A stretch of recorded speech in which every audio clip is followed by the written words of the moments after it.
Halo guys, assalamualaikum warahmatullahi wabarakatuh. Apa kabar? Semua teman-teman dalam keadaan sehat walafiat. Salam buat keluarga teman-teman di rumah. Salam sepak bola. Perkenalkan gue aja, gue si netizen yang suka membahas bola ya teman-teman.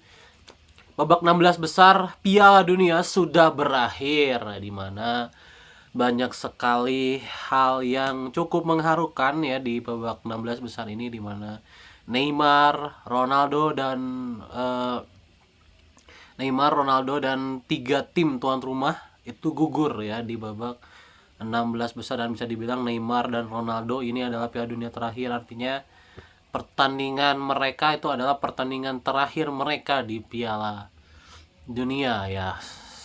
Ya, selamat pensiun untuk Neymar ya, karena Neymar sudah memutuskan untuk pensiun. Dan untuk Ronaldo, dia sudah menyatakan ini adalah Piala Dunia terakhirnya, tapi pensiunnya entah kapan ya gitu.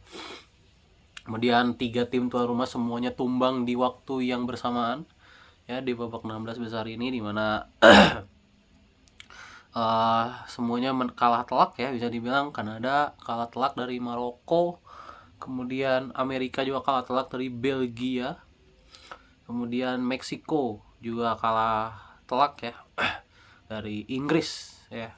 Meksiko juga kalah dari Inggris.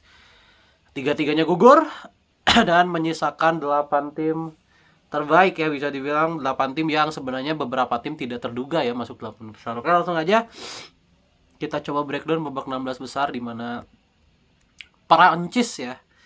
Perancis berhasil mengalahkan Paraguay dengan skor 1-0 lewat gol penalti Kylian Mbappe. Pertandingan ini sangat kontroversial. Kenapa? Karena Paraguay mainnya sangat kasar tapi tidak ada kartu merah. Kemudian karena pertandingan ini situasi diplomatik dari Paraguay dan Prancis memanas itu ya. Wah, ini udah terlalu jauh gue rasa ya, udah terlalu over untuk masalah sepak bola sendiri. Jadi mudah-mudahan cepat terselesaikan. Kemudian pertandingan tuan rumah ya, Amerika Serikat takluk 1-4 dari Belgia. Amerika mainnya jelek banget, parah. Mereka aduh, umpan ngasal, pertahanan mereka hancur-hancuran, kiper mereka bikin blunder gitu ya. Banyak sekali lah yang terjadi gitu. Entah apa yang terjadi dengan Amerika ya. Mereka juga cuma bisa bikin satu gol ya lewat Tillman ya. Tapi sisanya mereka diberondong 4 gol, 1-4 mereka kalah ya dari Belgia. Padahal Belgia itu bisa gue bilang apa ya, sepantar lah jujur, lawan yang setara sebenarnya Belgia itu, tapi bisa sehancur itu Amerika mainnya. Jadi good luck untuk Belgia ya. Berarti Belgia kembali lolos ke 8 besar. Padahal Belgia ini tim yang tidak diunggulkan sebenarnya ya untuk melaju jauh ya, tapi ternyata bisa melaju jauh, luar biasa. Kemudian big match antara Spanyol versus Portugal dimenangkan oleh Spanyol lewat gol Mikel Merino di menit akhir pertandingan ya, dimana di pertandingan ini kedua tim bermain sangat ngotot ya dan sangat rapi ya. Di satu sisi Portugal pemain tengahnya juga luar biasa, di satu sisi Spanyol juga sangat efektif dalam memanfaatkan banyak sekali chances mereka yang on target gitu ya. Zaba, kemudian akhirnya Ferran Torres mengirimkan terobosannya kepada Mikel Merino dan menang Spanyol 1-0.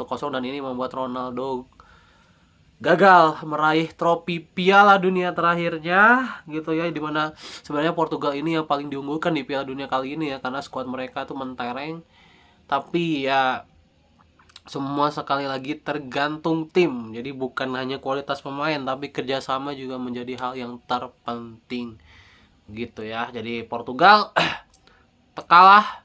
Ini berarti final impian dari Portugal dan Argentina gagal terwujud gitu ya. Dan Portugal dan Argentina tidak pernah bertemu sekalipun di Piala Dunia di era Messi Ronaldo. Jadi cukup ini ya, cukup menyedihkan ya bisa dibilang gitu ya.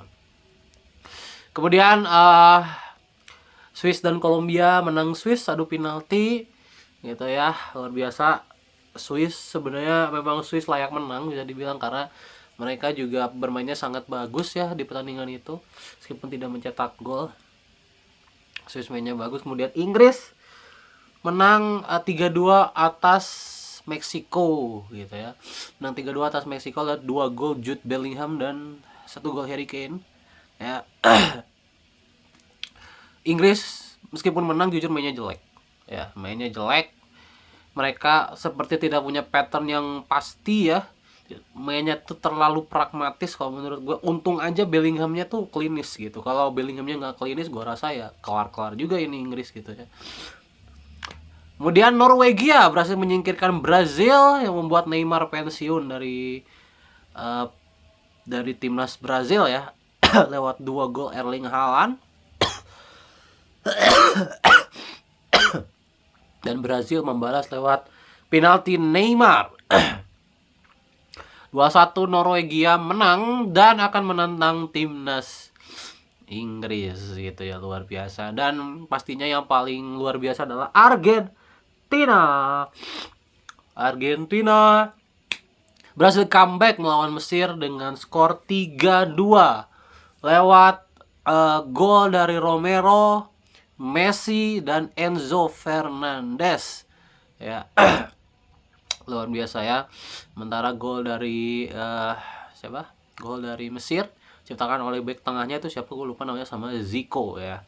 Ciptakan oleh si pemain nomor 2 itu siapa, gue nggak ingat defendernya ya.